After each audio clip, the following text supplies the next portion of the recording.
Social media पर गाड़ियों का रिव्यू करने का ख्याल कैसे आया? आपसे पहले पाकिस्तान में तो कोई नहीं करता था। नहीं करता था, और वो भी अगेंस्ट स्टार्टअप जो कल्चर है ना, स्टार्टअप में होता ही है कि आपको सारे काम करने होते हैं। सो हमारे दफ्तर में मैं हमेशा इनको मजाक उड़ाता हूँ कि मेरा ख्याल है सबसे ज़्यादा काम करने वाला मैं आदमी हूँ। अगर गाड़ी रिव्यू करना है तो सुबह उसको धोना भी मैंने खुद है, उसको टाइम पे पहुँचाना भी मैंने खुद है। तो सारी चीज़ें, स्टार्टअप कल्चर ये होता है कि जस्ट रोल योर स्लीव और डू एवरीथिंग। ये नहीं है कि जी मैं कहूँ जी मैंने तो सिर्फ रिव्यू करना है, फाइनेंस वाला काम मेरा नहीं है, ये वाला काम मेरा नहीं है, हम हर काम कर सकते हैं। सो हम लोगों ने 2014 में बड़े सालों बाद टोयोटा की नई शेप आई, तो मेरी वालदा के लिए गाड़ी खरीदी। तो हमने कहा चलो यार ये नई गाड़ी आई है इतने सालों बाद, तो इसका एक रिव्यू बनाते हैं। ऐसी आइडिया आया, रिव्यू हमने बनवाया किसी से। उसका जो बिल आया मेरे पास वो 3.5 लाख रुपए का था। मैंने कोई 3.5 लाख रुपए का बिल, ये किस चीज़ का है? तो हमने खैर लगा लिया एक्सेल शीट के किस किस चीज़ का बिल है। पहली लाइन थी टैलेंट कॉस्ट 80,000। मैं कहा जी टैलेंट कॉस्ट क्या होती है? उन्होंने कहा जी जो लड़का है ना ये वीडियो में, ये टैलेंट। मैं कहा इसका टैलेंट गोरा होने के अलावा और अंग्रेज़ी बोलने के अलावा क्या है? उन्होंने कहा सर ये टैलेंट है आप में है। मैं कहा नहीं। कहते तो बस इसलिए देने पड़ेंगे। मैंने कहा भाई वो गाड़ी का रिव्यू बना रहा है, उसमें वो गोरा हो काला हो डजेंट मैटर, वो अंग्रेज़ी बोले इट डजेंट मैटर, उसको गाड़ी के बारे में इन्फॉर्मेशन होनी चाहिए, वो उसको नहीं है, मुझे उससे ज़्यादा है। तो उन्होंने कहा जी आप कर सकते हैं। Why not.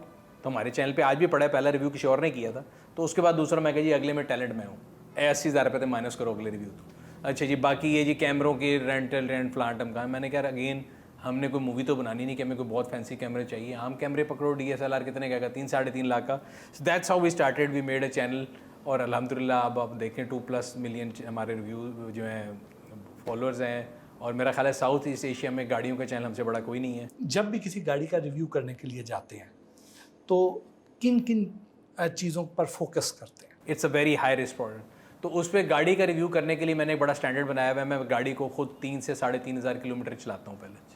उसको कच्चे में, पक्के पे, लॉन्ग पे, शहर में, हर जगह डिफरेंट एटमॉस्फेयर में चला के उसकी फ्यूल एवरेज, उसके अंदर क्या अच्छाई हैं क्या बुराई हैं। सो एक गाड़ी का रिव्यू करने के लिए एवरेज जो मेरा टाइम मुझे लगता है वो 20 से 25 दिन है। बड़ा लंबा प्रोसेस होता है। और जिस गाड़ी का आप रिव्यू करते हैं, क्या वो कंपनी को, वो ब्रांड आपको गाड़ी भेजता है या आप खुद किराए पे लेते हैं, किसी दोस्त से मांगते हैं या ख़रीदते हैं, क्या करते हैं? डिपेंड करता है बट साहब, कई चीज़ें ऐसी हैं कि जो आप खुद खरीद के कर लेते हैं। कई कंपनियां जिनके पास अवेलेबल होता है वो कहते हैं हाँ जी ठीक है हमारी प्रोडक्ट है आप करें रिव्यू। बट एक चीज़ बड़ा क्लियर होती है, हम उनको बड़ा क्लियर पहले दिन से बताते हैं कि आपने अगर गाड़ी भी दे भी रहे हैं तो आपने हमारा रिव्यू ख़रीदा नहीं है, आपने हमारा ओपिनियन नहीं ख़रीदा। सो बस बच्चा आपका है, उसकी अच्छाइयाँ बुराइयाँ हमने बतानी है। समझ आती है ठीक है, नहीं तो हम खुद खरीद लेंगे। सो कोई किसी दोस्त से ले लेते हैं, कोई ख़रीद लेते हैं, कोई कंपनी भेज देती है, मिक्स ऑफ ऑल चलता है। बट एक चीज़ हमने अल्लाह का शुक्र है 21 साल में स्टैंडर्ड सेट किया। आप मार्केट में किसी से पूछ सकते हैं कि वी टेक नो डिक्टेशंस। जो हमें इंडिपेंडेंट व्यू लगता है गाड़ी के बारे में वो हम क्लियर बता देते हैं। बाज़ लोगों के ख्याल में कि आप हैवल को बहुत ज़्यादा हाई रेट करते हैं, कि उसके साथ आपकी कोई एसोसिएशन है, उनके साथ कोई दोस्ती है या उन्होंने को आपको स्पॉन्सर किया हुआ है। अच्छा, मज़े की बात ये है कि लोगों को ये भी लगता है और लोगों को ये लगता है कि हम होंडा को बहुत ज़्यादा बैश करते हैं। तो होंडा भी मेरा कस्टमर है, 13 के 13 कंपनी जितने हम सबके साथ काम करते हैं। मेरा उन सबसे बड़ा लव और हेट रिलेशन है। उनको अगर मतलब एक खून माफ़ हो तो शायद वो मेरा हो।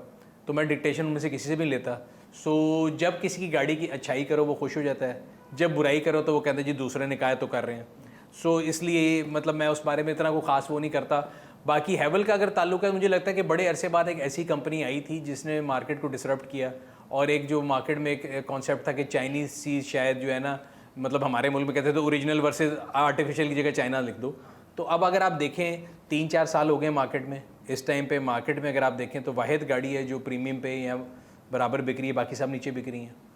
मुझे लगता है कि it's true value to money. और उनका सिर्फ एक वेरिएंट, ये नहीं कि उनकी सारी प्रोडक्ट, उनकी H6 HEV जो थी गाड़ी वो मुझे बड़ी पसंद थी। इस तरह होंडा सोनाटा मुझे लगता है बड़ी अच्छी गाड़ी है, ट्रू वैल्यू टू मनी है, तो उसकी वजह से है। बाकी ना तो मेरे पास हैवल का कोई शेयर है, ना उनका शेयर 40 से 1400 पे चला गया, मुझे कोई फ़ायदा नहीं है। मेरी एक बड़ी सिंपल सी पॉलिसी है कि सर जो चीज़ अच्छी है उसके बारे में क्लियरली बोलो। येस अल्हम्दुलिल्लाह हमारी प्लेटफॉर्म की आप पावर ये कह सकते हैं कि अगर हम किसी की चीज़ की तारीफ़ कर रहे हैं और वो लोग ले रहे हैं, तो हम 2016 से 24 में आ गए हैं, 8 साल से हम रिव्यू कर रहे हैं। मैं तो लोगों से कहता हूँ कि सर ओपन चैलेंज है, मैं अगर शेयर लिए या नहीं लिए, गाड़ी तो वहीं पे है ना। तो जो अगर आप 8 साल से मैं रिव्यू कर रहा हूँ, आप मुझे गलती निकाल के बता दें कि जी आपने ये रिव्यू किया था, ये तारीफ़ की थी, ये गलत थी। एक गाड़ी के रिव्यू पर आपका कितना खर्चा आ जाता है, क्योंकि जब आपको उसको 3-4 हज़ार किलोमीटर चलाना भी पड़ता है, उसको आपने उसका पेट्रोल भी ज़ाहिर है डलवाना है, उसका ऑयल भी चेंज कराना है, उसमें कोई वेयर एंड टियर भी हो सकती है। अच्छा, मज़े की बात है कि आज तक किसी भी गाड़ी में नुकसान नहीं हुआ। रीज़न ये था कि पाकिस्तान प्रीडोमिनेटली जो है सप्लाई कंस्ट्रेंट मार्केट थी, ऑन की मार्केट थी। तो होता ये था कि आप गाड़ी लें 0 मीटर, मैंने कभी ज़िंदगी में ऑन नहीं पे किया, ठीक है जी। गाड़ी लें 0 मीटर, उसको चलाएं, उसमें पेट्रोल डलवाएं, टोल पे करें, सारा कुछ समेत वो गाड़ी उस नुकसान नहीं देती थी कभी भी। पहली बात तो ये। और दूसरा ये कि मतलब देखें, जिम्मेदारी और उसके लिहाज से बड़ा छोटी कॉस्ट है। क्या कॉस्ट होगी? 4000 किलोमीटर आपने गाड़ी चलानी है, अगर 10 की भी एवरेज दे रही है गाड़ी तो कितना 400 लीटर पेट्रोल खा जाएगी। 400 लीटर पेट्रोल आज के लिहाज से आप लगा लें कितना बनता होगा? 1 लाख का शायद 1,20,000 बन जाएगा अगर वो बहुत मैक्सिमम होगा। बल्कि नहीं, 400, मेरी मैथ्स थोड़ी वीक है, 300 रुपये भी अगर लगाएं और 400 हाँ तो इतना ही बनेगा। तो उसके अंदर अंदर हो जाता है। तो वो उससे ज़्यादा तो आप मतलब यूट्यूब वीडियो से भी कमा सकते हैं, वो तो कोई इशू नहीं। आपकी अपनी ड्रीम कार कौन सी है? ड्रीम कार के बारे में व्हाट्सएप में हर एक को कहता हूँ कि एक ऐसी चीज़ है, मैं ना मतलब मुझे एक लोगों को मैं मजाक करता हूँ तो दोस्तों के मैं सोचता हूँ यार ये गाड़ी अल्लाह मियाँ मिल जाए।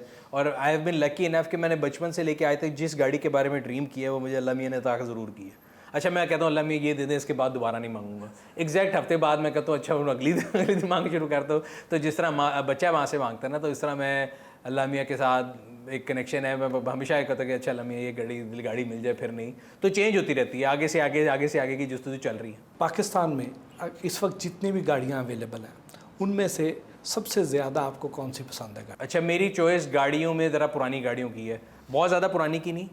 90s के अंदर जो है ना, वो मतलब 90s के अंदर एक मर्सिडीज़ आती थी SL, उसको बोलते हैं R129, वो मेरी ऑल टाइम फेवरेट है। पाकिस्तान में ये जो इस वक्त जितनी भी ये गाड़ियाँ चल रही हैं, इनमें से जैसे टोयोटा की गाड़ियाँ हैं, सबसे ज़्यादा बिकती मेरा ख्याल है टोयोटा की गाड़ी है। रिलायबिलिटी के हवाले से क्राउन कार टोयोटा कहते हैं। सर, अगर नंबर के लिहाज से देखेंगे तो सबसे ज़्यादा यूनिट अगर बिकते होंगे तो वो सुजुकी के होंगे, बिकॉज एंट्री लेवल कार है, 660 सीसी कार है। मैं कहता हूँ पहले मेहरान थी, अब ऑल्टो पाकिस्तान की नेशनल कार है। अगर उसके बाद अगर आप वैल्यू वाइज देखें तो यस टोयोटा की होंगी। और उसकी रीज़न ये है कि एक तो अर्ली मूवर एडवांटेज है, 93 94 से मौजूद है यहाँ पे, पाकिस्तानी मार्केट को समझते हैं। दूसरा, डीलरशिप नेटवर्क सबसे ज़्यादा है।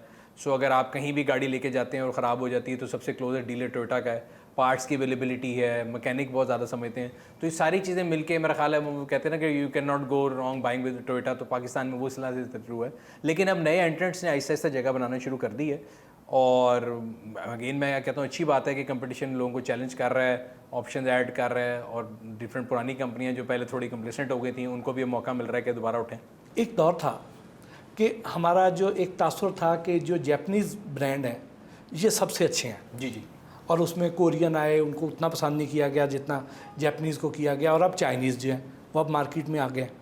तो आप चाइनीज़ गाड़ियों का मुस्तकबिल कैसा देखते? अच्छा, गाड़ियों की अगर हम हिस्ट्री पढ़ें ना, सबसे पहले अमेरिकन कहते थे गाड़ी हमारे अलावा कोई नहीं बना सकता। वो जापानियों को लुक डाउन करते थे कि ये फीमची कौम है, ये गाड़ी बनाएगी। फिर एक दौर आया कि जापान ने रूल किया। फिर जापान से जब कोरिया पे गया तो जापानीज़ ने कहा जी हमारे अलावा गाड़ी कोई नहीं बना सकता। कोरियन ने लेफ्ट राइट सेंटर उनको मारा क्योंकि वो सस्ती थी। अब जो दौर आ रहा है ख़ासतौर पे इलेक्ट्रिक की तरफ अगर हम जाएँ तो इलेक्ट्रिक के अंदर चाइना ने अपनी सुपरमेसी बना ली हुई है। Largest producer of cars in world China है, और उसमें भी क्लासेस हैं। पहले था कि जी बहुत सस्ती और हल्की गाड़ी होगा। अब अगर आप देखें तो बहुत सी दुनिया की अच्छी अच्छी गाड़ियाँ जो हैं या टेक्नोलॉजी की जो चीज़ें हैं वो बनती चाइना में, डिज़ाइन कहीं और होती हैं।